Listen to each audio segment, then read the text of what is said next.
ডিওয়ার viewers, আসসালামু আলাইকুম। Rafi fish BD চ্যানেলের পক্ষ থেকে আপনাদের জানাই আন্তরিক শুভেচ্ছা ও অভিনন্দন। মাছ চাষি ভাই ও বন্ধুরা, আপনাদের মাঝে আবারও নিয়ে হাজির হলাম নতুন একটি ভিডিও।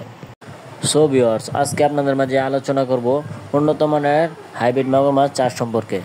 আপনারা কোথা থেকে এই হাইব্রিড মাগুর মাছগুলো সংগ্রহ করবেন এবং এই মাছগুলো কতদিনে বাজারজাত করতে পারবেন, এ নিয়ে কিছু বিস্তারিত আলোচনা করা হলো। অবশ্যই ভিডিওটি না টেনে শেষ পর্যন্ত দেখবেন। সো ভিউয়ার্স, আমার স্ক্রিনে দেখতে পাচ্ছেন এটি অরিজিনাল চকলেট কালার হাইব্রিড মাগুর মাছের পোনা। এই মাছগুলি চাষ করতে হলে আপনাদের কোনো পুকুর প্রস্তুত করার প্রয়োজন নেই। আপনারা চাইলে যে কোনো ময়লা আবর্জনা পুকুরেও এই মাছগুলো চাষাবাদ করতে পারেন। আমার স্ক্রিনে যে মাছগুলো দেখতে পাচ্ছেন এটি অবশ্যই উন্নত মানের ভালো মানের পোনা। সো ভিউয়ার্স, আপনারা যারা এই হাইব্রিড মাগুর মাছের পোনাগুলো চাষ করতে যাচ্ছেন অবশ্যই উন্নত মানের পোনা দেখে ক্রয় করতে হবে। সো ভিউয়ার্স, এই হাইব্রিড মাগুর মাছগুলো কিন্তু যে কোনো পরিস্থিতিতে বেড়ে উঠতে পারে। এই হাইব্রিড মাগুর মাছগুলো যে কোনো ময়লা আবর্জনা পুকুরেও চাষাবাদ করার উপযোগী।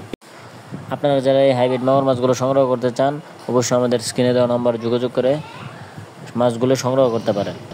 এই হাইব্রিড মাগুর মাছের পোনাগুলো আপনারা 3 থেকে 3.5 মাস চাষ করার পরই বাজারজাত করে দিতে পারেন। 3 থেকে 3.5 মাস চাষ করার পর এগুলোর একটা ওজন আসবে 1 থেকে 1.5 কেজি প্লাস। অবশ্যই এই মাছগুলো চাষ করে আপনিও লাভবান হতে পারেন।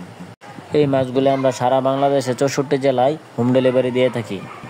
আপনি চাইলে আমাদের হ্যাচারিতে এসেও মাছগুলো সংগ্রহ এবং ক্রয় করতে পারেন। সো ভিউয়ার্স, আপনি যদি আমাদের চ্যানেলে নতুন হয়ে থাকেন অবশ্যই আমাদের চ্যানেলটি সাবস্ক্রাইব করে দিয়ে পাশে থাকবেন। এরকম আরও মাছ বিষয়ক ভিডিও পেতে অবশ্যই আমাদের চ্যানেলের সাথেই থাকুন। দেখা হচ্ছে আবারও নেক্সট ভিডিওতে।